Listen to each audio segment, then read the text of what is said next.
Hey folks, I'm gonna make myself some tea and then we're gonna have ourselves a good old conversation.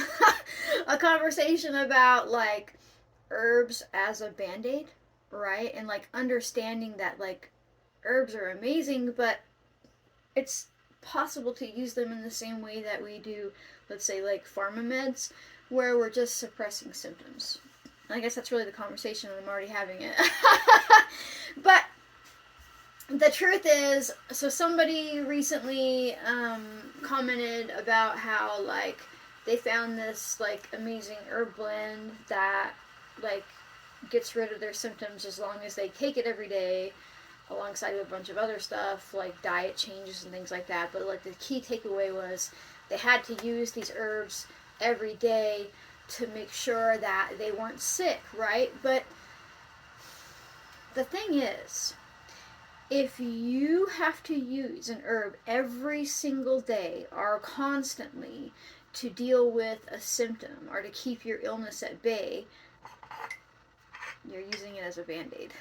It's helping you. By all means, continue to use it, but you have not found the cause.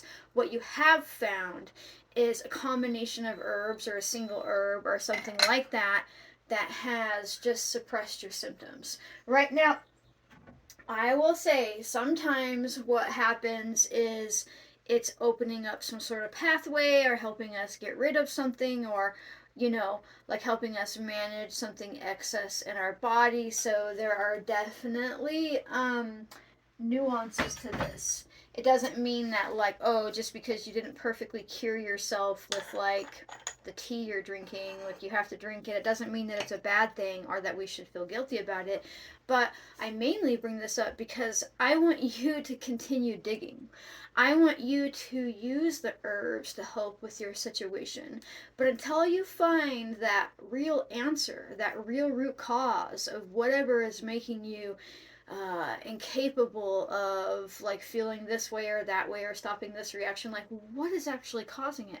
Because sometimes when we use herbs or even medications to suppress symptoms, we feel better, but we might be having more long-term damaging going on. Like what if, like, okay, so here's a really good example.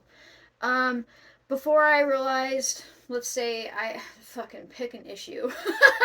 But let's say before I realized that I had a genetic mutation that meant that I needed huge amounts of retinol, which is true vitamin A, because my body has a hard time converting beta carotene into retinol. And all my symptoms, like my exhaustion, my brain fog, forgetful words, all kinds of stuff.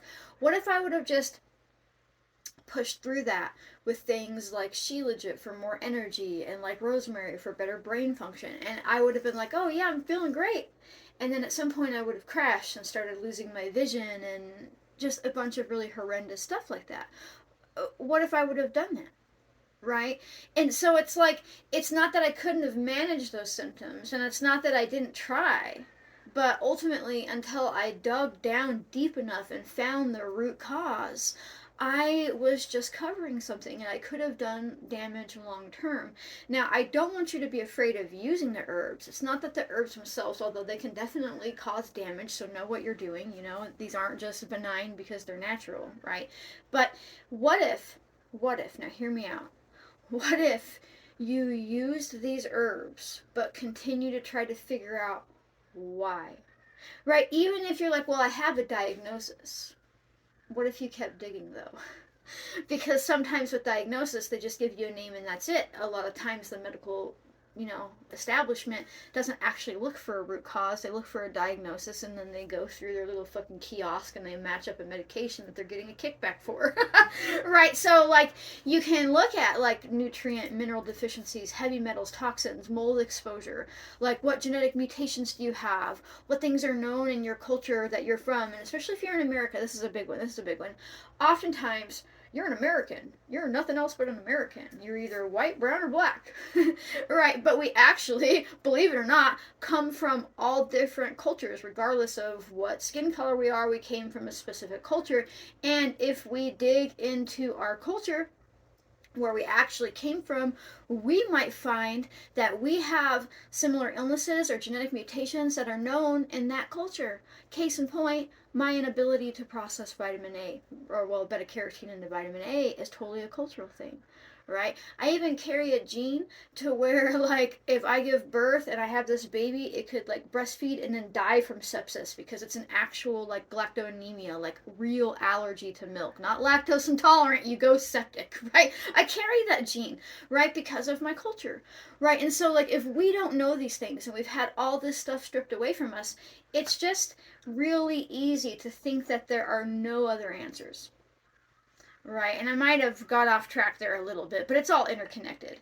It's all interconnected because ultimately, if we don't dig and we don't find the answers, herbs, if they're covering up symptoms of something that's really horrendous to live with, and we don't know why, it might not be helping us the way that we think it is. Right, like by all means, if we, let's say we're really like fulvic acid deficient and we take Shilajit and suddenly we feel better, well, that's fine. You found the root cause. But if it's something deeper and we don't know, right? And like the concept is, if it's nutrient based, let's say you start drinking nettle infusion all the time and you start really feeling better. Well, it could have done something like replenished, like, vitamin K1 in your body, right? But if you stop drinking it, if your symptoms come back like automatically right away, right? If you're like, oh, it's been a week or two and I feel like shit because I haven't had my nettle infusion, there might be a deeper cause there, right? What if it's not from a vitamin? What if it's helping some other system in your body? And I know this sounds all really counterintuitive coming from somebody that you know is an herbalist and who like uses herbs all the time, but I don't want you to fall into the trap that is like using seeing a reaction as healing, right? And that happens a lot in the herbalism world because we've been taught it in the pharmaceutical world.